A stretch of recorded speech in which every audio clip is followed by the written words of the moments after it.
अस्सलामुअलैकुम नाज़रीन, प्रोग्राम बरक्स के साथ मैं हूं आपकी होस्ट शाइस्ता शहजाद। नाज़रीन, आज अडयाला जेल में बानी पीटीआई इमरान खान से मुलाकात के लिए पहुंचे हुए पाकिस्तान तहरीक इंसाफ के रहनुमाओं, जिनमें उमर अयूब, साहबजादा हामिद रजा और अहमद खान समेत इमरान खान की 3 बहनें शामिल हैं, इनको पुलिस ने हिरासत में लेकर नामालूम मकाम पर मुंतकिल कर दिया। लेकिन अब से कुछ देर कबल रावलपिंडी पुलिस के मुताबिक इमरान खान की तीनों बहनों को रिहा कर दिए और अब वो उनकी तहवील में नहीं है। आज इमरान खान की बहनें और पीटीआई रहनुमा इमरान खान से मुलाकात के लिए अडयाला जेल जा रहे थे कि पुलिस ने अडयाला जेल के करीब पुलिस नाके पर उन्हें रोका। हिरासत में लिए जाने से पहले पीटीआई रहनुमाओं की पुलिस से बहस भी हुई, तकरार भी हुई और पुलिस ने पीटीआई रहनुमाओं को 7 अफराद के वारंट गिरफ्तारी दिखाए। पुलिस ने बानी पीटीआई की बहनों और उनके कजन कासिम खान के वारंट गिरफ्तारी उनको दिखाए थे। पुलिस ने अहमद खान, साहबजादा हामिद रजा के वारंट भी दिखाए। ताहम जेल शेड्यूल के मुताबिक बानी पीटीआई से आज उनके घर वालों की मुलाकात का दिन नहीं था, लेकिन इसके बावजूद उनकी बहनें मुलाकात के लिए पहुंची थी। जबकि 2 रोज कबल पीटीआई के सेक्रेटरी जनरल सलमान अकरम राजा की जारी करदा फहरिस्त के बरखिलाफ फैसल चौधरी समेत 4 दीगर लोग भी बानी से मुलाकात करके आए। फैसल चौधरी के साथ अली इमरान, राय सलमान और मुबशर मकसूद नामी अफराद ने भी बानी से मुलाकात की और इस मुलाकात में इमरान खान ने पार्टी की अंदरूनी इख्तलाफात समेत सलमान अकरम राजा के पार्टी क़यादत के खिलाफ बयानात पर सख्त इज़हार नाराजगी किया और उन्होंने हिदायत दी कि पार्टी को स्कूल की जमात की तरह नहीं चलाया जा सकता। जबकि ईद से कबल ऑपोजिशन अलायंस के लिए शुरू की गई कोशिशें भी अभी तक नाकाम नजर आ रही हैं। इस पर कोई हिकमत अमली, कोई बाकायदा तौर पर मीटिंग्स हमें नजर नहीं आ रही। इसी सारी सूरत हाल पर पाकिस्तान तहरीक इंसाफ की बात करेंगे हम आज के प्रोग्राम में और हमारे मुअज़्ज़ज़ मेहमान भी तशरीफ ला चुके हैं। सबसे पहले मैं वेलकम करूंगी पाकिस्तान तहरीक इंसाफ के रहनुमा अहमद उवैस साहब, हमें ज्वाइन कर रहे हैं। अस्सलाम वालेकुम सर। वालेकुम अस्सलाम। बहुत शुक्रिया अहमद साहब आपके वक्त का। और इसके साथ साथ हमें सीरियन एनालिस्ट फारूक आदिल साहब ने भी ज्वाइन किया, उनको भी वेलकम करते हैं। अस्सलाम वालेकुम फारूक साहब। वालेकुम सलाम। बहुत शुक्रिया दोनों मुअज़्ज़ज़ मेहमानों की तशरीफ आवरी का। अहमद उवैस साहब, आपसे आगाज करना चाहेंगे। सारी सूरत हाल पर वक्तन फवक्तन हम आपसे बात करते रहते हैं। जेल मैनुअल है, एक मुलाकातों का तयशुदा शेड्यूल है और फिर उसके बाद इजाजत के ऊपर बात आकर आखिर में बनती है कौन मिलेगा, कौन नहीं मिलेगा, कौन किस दिन मिलेगा। आज की जो सूरत हाल है कि पहले भी हो चुकी है, इससे पहले भी हुआ कि बानी की बहनों को गिरफ्तार किया गया, फिर छोड़ा गया आगे जाकर। आज भी जब ये गिरफ्तारियां अमल में आई हैं तो वारंट पुलिस के पास पहले से मौजूद है। तो ये मुलाकातों के ऊपर इतनी कंफ्यूजन क्यों रहती है, इतनी हाइप क्यों रहती है और आखिर मसला है क्या? बिस्मिल्लाहिर्रहमानिर्रहीम। देखिए, आपको जैसे आपने ये एक सारी सिचुएशन जो है आज की बताई है जी, एक चीज तो मुतरश्शे है इससे बिल्कुल कि इनके नर्व्स के ऊपर इमरान खान छाया हुआ है। बताइए, उसकी बहनों को वारंट दिखाना, गिरफ्तार कर लेना, फिर रिहा कर देना, और कौन सा उन्होंने वहां पे कोई आसमान सर पर उठा लेना था? कौन सी उन्होंने वहां पे उनके पास कोई एटम बम लेके फिर रही थी कि वो पता नहीं बड़ा खतरा था उनसे? बहने हैं, अगर भाई गिरफ्तार है, अगर वो मिलने भी जा रही हैं और उनको मिलने में क्या उन्होंने वहां पे क्या करना है? इतनी पाबंदियों में उनके 100 जगह पे तो वो तलाशी होती है, सब कुछ एक कागज का पुर्जा भी अंदर नहीं जा सकता और उसके बाद जाके मुलाकात होती है, क्योंकि मैं खुद जाता रहता हूँ। तो इसमें इस बात को इतना जो है वो हाइपर बना देना और इसको इतनी बड़ी अहमियत देना, फिर अपनी परफॉर्मेंस की तरफ जाएं कि यहाँ पे क्या हो रहा है। जैसे कि हालात जिस तरफ जा रहे हैं उनको छोड़ के आप इमरान खान के पीछे पड़ गए। मुझे अभी छुपाया जा रहा है जो बलोचिस्तान में और जो केपीके के अंदर सूरत हाल पैदा हो रही है, अफगानिस्तान की तरफ से जो वहां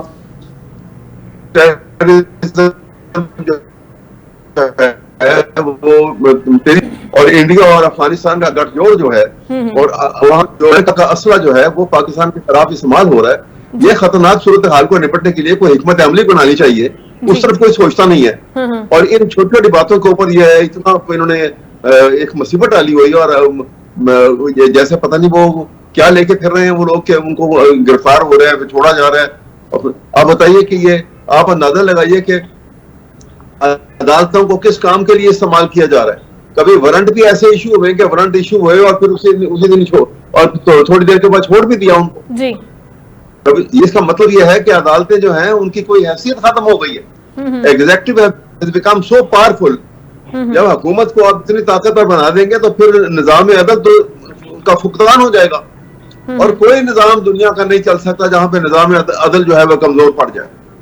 वो कौमें तबाह हो जाती है, वो मुल्क तबाह हो जाते हैं। ये हिस्ट्री बताती है। ये इनको आई डोंट नो कि ये अदराक नहीं है इस बात को, ये क्या करना चाह रहे हैं। ये एक तरफ जो है वो टेररिज्म है, एक तरफ आप उनसे ट्रेड भी कर रहे हैं अफगानिस्तान के साथ। एक लैंड लॉक कंट्री है, उसको आप एहसास दिलाएं कि पाकिस्तान के बगैर तुम्हारा गुजारा नहीं, और डोंट डू दिस। प्रॉपर तरीके से निगोशिएशन करें जाके उनके साथ, बाकायदा गवर्नमेंट टू गवर्नमेंट लेवल के ऊपर बात करें। ना आप करते हैं, ना आप केपीके की हुकूमत को बात करने देते हैं।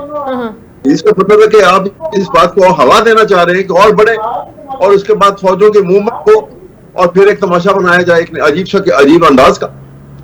जब तक आप अपने अपने प्रेमिसेस के अंदर हर एक को खड़ा नहीं करेंगे, वो खूबसूरत भी लगेगा, वो हीरो भी लगेगा। वरना आप इनकी सारी जो ताकत जो है वो तो हीरो से विलन बनाने की, और वो उसमें कामयाब जरूर हो गए हैं। इसके अलावा तो और कुछ भी नहीं कर सके।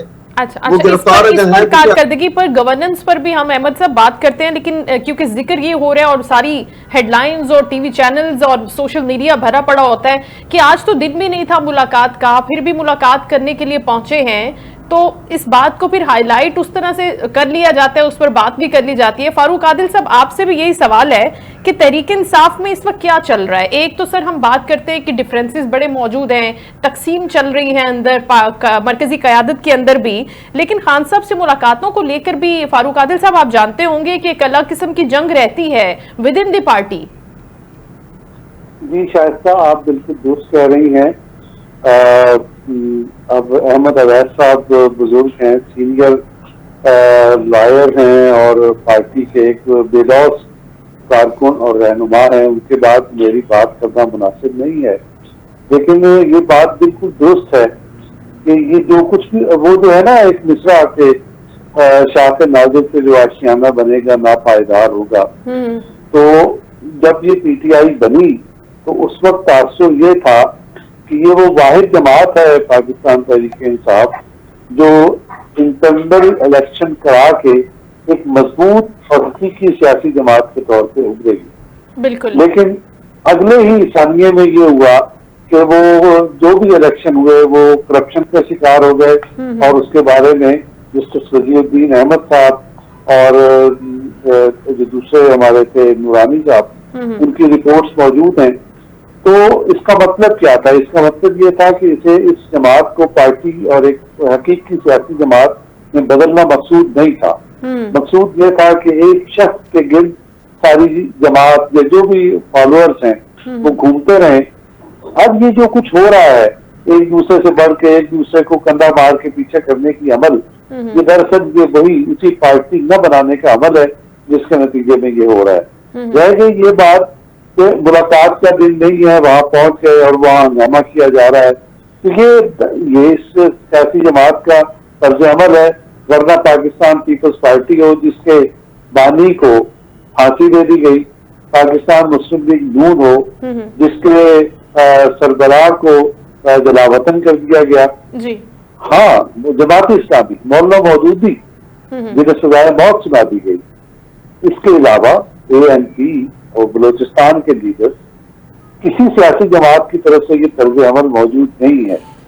ये एक गैर सियासी गैर संजीदा तर्ज अमल है जो बागीचा अफसार बना दिया उन्होंने सियासी अमल को और रियासत के प्रोसेस को।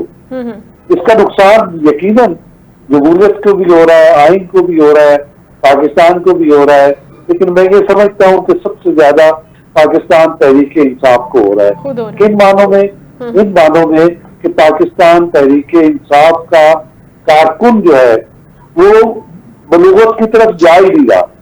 उसकी नजर में हंगामा खेजी, झूठ बोलना, प्रोपेगेंडा करना और वो जो वॉरफेयर है सोशल मीडिया की, उसमें उलझा रहना, ये पॉलिटिक्स है। ये पॉलिटिक्स नहीं है।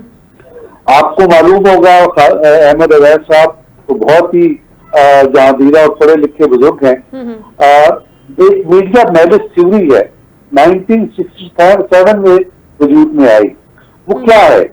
मीडिया मैलिस थ्योरी ये है कि जब आप हमेशा विरोधी बेल्ट रहते हैं, प्रोपेगेंडा करते रहते हैं जिसका हकीकत से कोई ताल्लुक नहीं होता, और असल मौजूदात से हट के नए मौजूदात क्रिएट करने की कोशिश करते हैं, तो उसके नतीजे में वो कैरियर जिस पर ये सब कुछ हो रहा होता है वो डिस्क्रेडिट हो जाता है, वो सियासी ग्रोह डिस्क्रेडिट हो जाता है जो ये काम कर रहा होता है, उसकी उम्र बहुत थोड़ी होती है।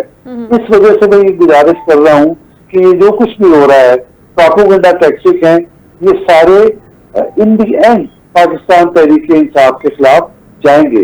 मेरी ये गुजारिश होगी खास तौर पे ऐसी संजीदा जो लोग हैं, मैं जानता हूँ कि जैसे अहमद अवैस साहब जैसे संजीदा सियासी रहनुमा है, इनकी वहाँ ज्यादा दाल गलती नहीं है, लेकिन इन्हीं लोगों को किरदार अदा करना है और पार्टी के अंदर ये राय पुख्ता करनी है कि हमें संजीदगी का मुजाहरा करना चाहिए।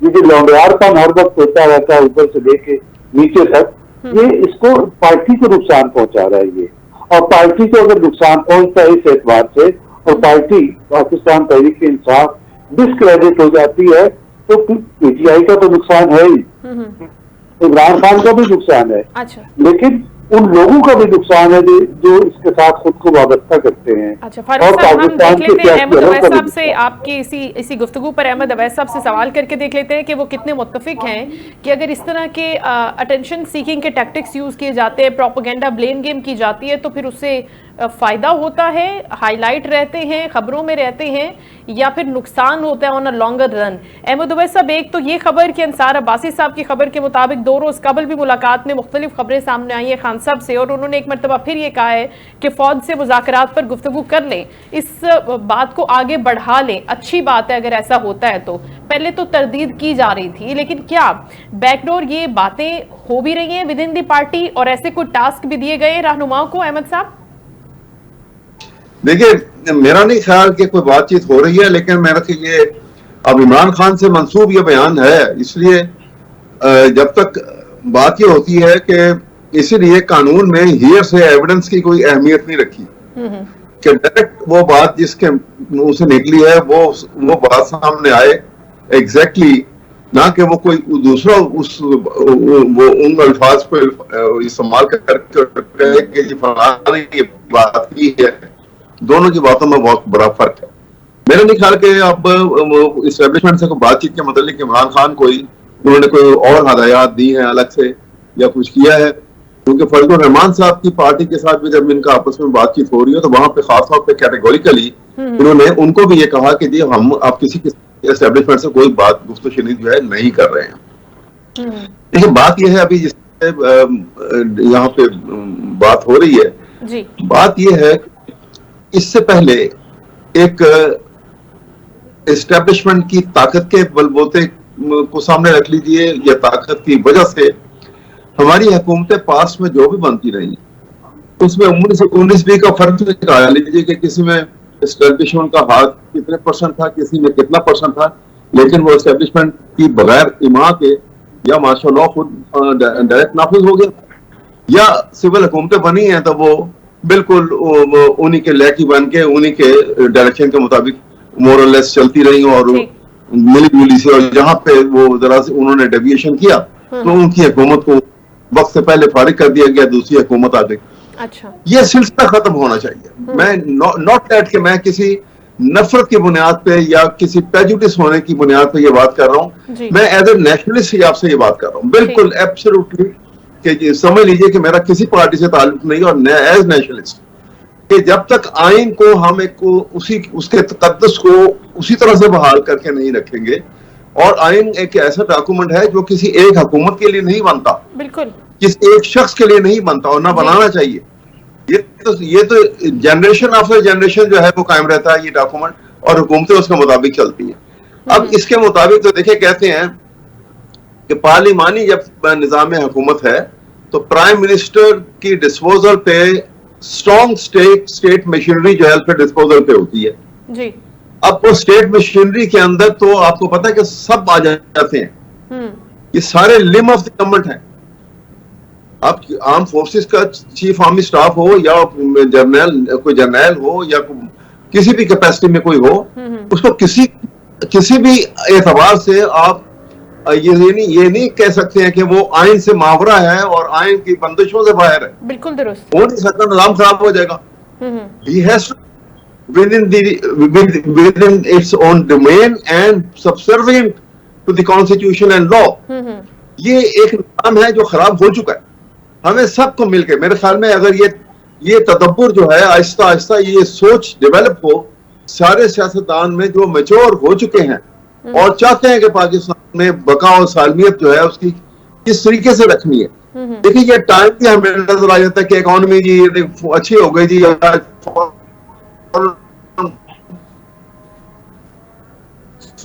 वफद आ गया, उससे पैसे कह दिए हम लगाए, एक टेम्पररी फेज होता है जी। परमानेंट बुनियाद पे आपने देखना है, आप सिंगापुर को देखें, आप मलेशिया को देखें, आप इंडिया को देखें, यहाँ पे कंसिस्टेंसी और पॉलिसी नहीं होगी तो कभी भी मुल्क तरक्की नहीं करेगा। जहाँ पे सिंसियरिटी ऑफ लीडरशिप नहीं होगी, आप इन मुल्कों की मिसाल ले लें, महातर की मिसाल ले लें, आप सिंगापुर को मलेशिया को कहां से कहां ले गए, आप लोकवाई तो उनके जो है वो सिंगापुर के उनकी मिसाल ले लीजिए। गरीब आदमी था, गरीब का रहा और कहां उस सिंगापुर को पहुंचा गया।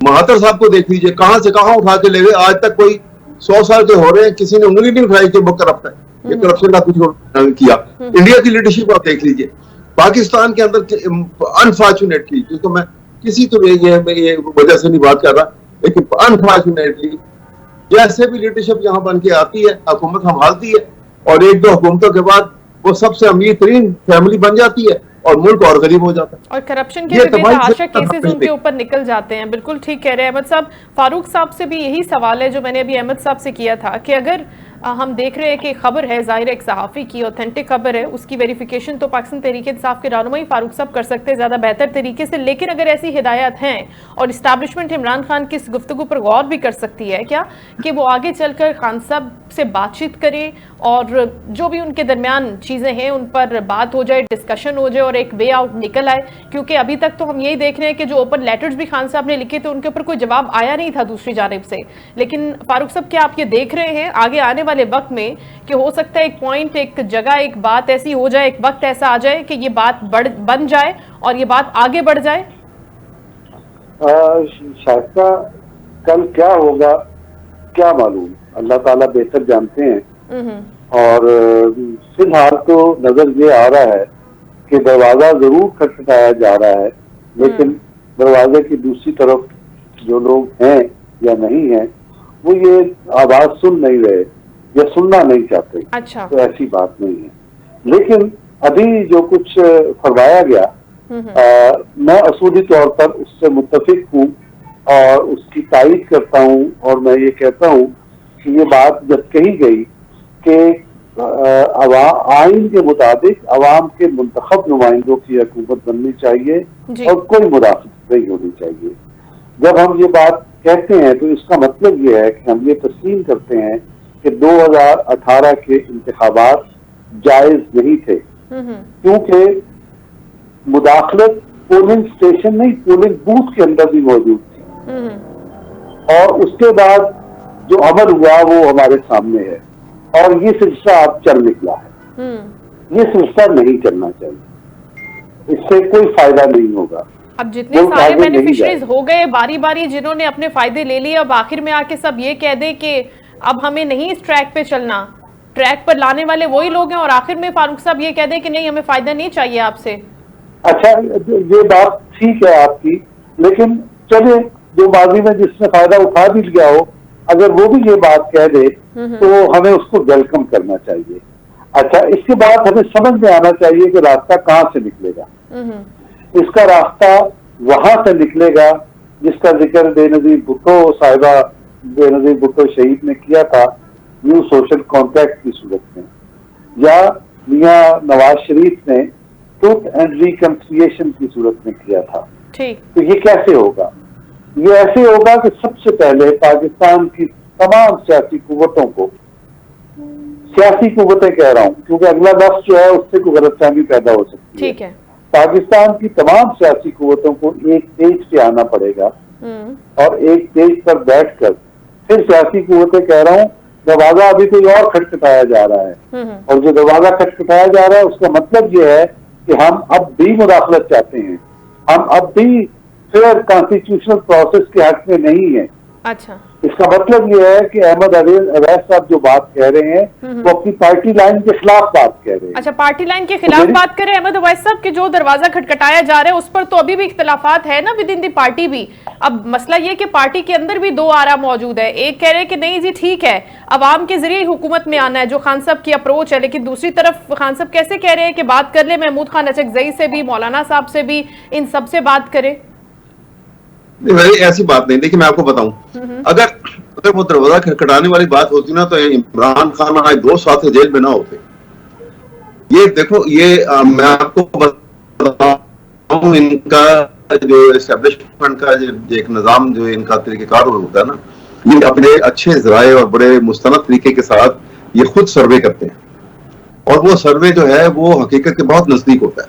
वो जाहिर नहीं करेंगे, वो सीक्रेट रखेंगे। उनको मालूम है इमरान खान की पॉपुलैरिटी क्या, उनको मालूम है कि ये आदमी जो है मैं किसी रीजन में नहीं जाता, लेकिन मैं इस बात पे जाता हूं कि उनकी कि सारे फैक्टर्स के बावजूद जो कुछ उन पर पाबंदियां थी, तो कितना वोट किस तरह से कौम ने डाल दिया। इसलिए वो अगर बातचीत की तरफ करके या उनके साथ अंडर हैंड को डील करके निकलना होता तो वो बाहर आ चुके होते। इमरान को मैं जितनी दफा मिला हूं उनके में इस दफा ये जरूर, चाहे उसकी स्टबर्ननेस कह लीजिए या उन्होंने जिस एक्सपीरियंस से गुजरे हैं उस बेस के ऊपर, जो गलतियां उनसे हुई सो हुई जी, लेकिन वो इस बात पे अब है कि हम अब सिस्टम को लेके आगे चलेंगे। कोई एक सिस्टम चले, ये मुल्क एक सिस्टम पे चलेगा। ये आधा तीतर आधा बटेर के ऊपर ये मुल्क अब और चल नहीं सकता, ये और तबाह हो जाएगा। अच्छा, ये एक सोच है। मैं समझता हूं कि ये ऐसा होना चाहिए। पॉलिटिकल पार्टीज आपस में एक इत्तेहाद भी करती हैं, वहां पे उनके अकॉर्ड भी साइन होते हैं, वहां पे एक दूसरे की मुखालफतें भी होती हैं, सब कुछ होती है। लेकिन पॉलिटिकल मैच्योरिटी तभी पैदा होती है जब वो अपने मैदान में खुद खेलेंगे। जब कोई पीछे से उनकी स्ट्रिंग पुल करने वाला बैठा रहेगा ना, तो इनको कभी वो कॉन्फिडेंस नहीं आएगा कि वो खुद उन्होंने क्या करना है। ये एक बुनियादी चीज है इंसान के कॉन्फिडेंस में। आप दुनिया की तारीख उठा के देख लीजिए, जंगें जितनी दुनिया में हुई हैं, पर्सनैलिटी जितनी इमर्ज होके आई हैं, ये सारी सब ये नजर आएगा। और ये गेम अब खत्म हो जानी चाहिए, बहुत हो गई। पाकिस्तान के साथ जो कुछ हुआ 1954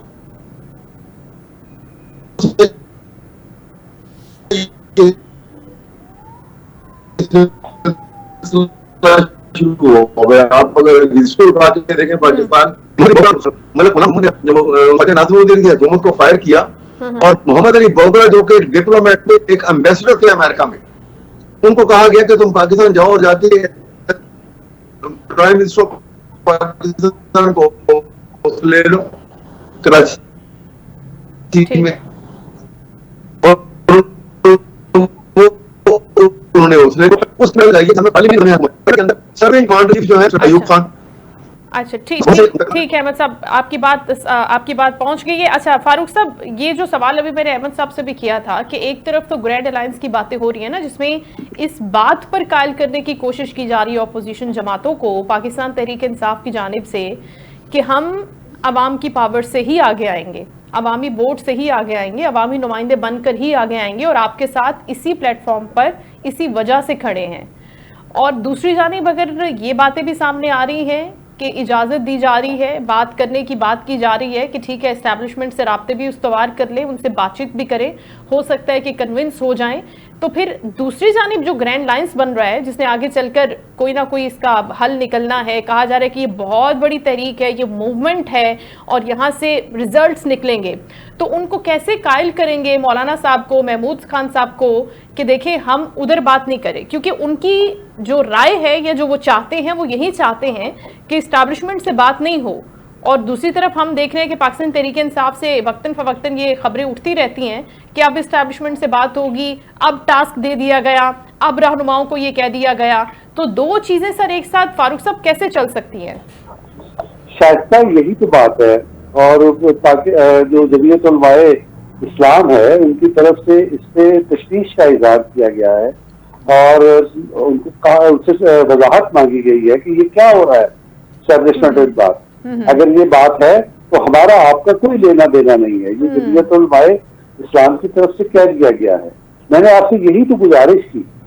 सारी बात होती है लेकिन इस बात का कोई जवाब नहीं है कि अगर हम कॉन्स्टिट्यूशन की बालादस्ती चाहते हैं तो फिर दरवाजा को इस्टेब्लिशमेंट क्यों खटखटाते हैं? क्यों ये कहा जाता है कि अब हम फलां को टास्क दे दिया गया, फलां को दे दिया गया, और कुछ लोग तो बढ़ चढ़ के दावा करते हैं और उनकी बॉडी कुछ और कह रही होती है, जुबान कुछ और कह रही होती है। तो ये तो दरअसल जो कुछ 2018 में हुआ आइंदा भी इसी की ख्वाहिश है, लेकिन अभी तक कोई बात सुनने वाला नहीं है। बात सुनने वाला क्यों नहीं है? इसलिए कि अब लोगों को अंदाजा हो गया है कि बिल आखिर ये जमात इक़्तिदार की खातिर रियासत के खिलाफ भी कार्रवाई कर सकती है। तो ये बुनियादी वजह है। लिहाजा अगर किसी इत्तेहाद की बात हो रही है तो वो नॉन स्टार्टर है।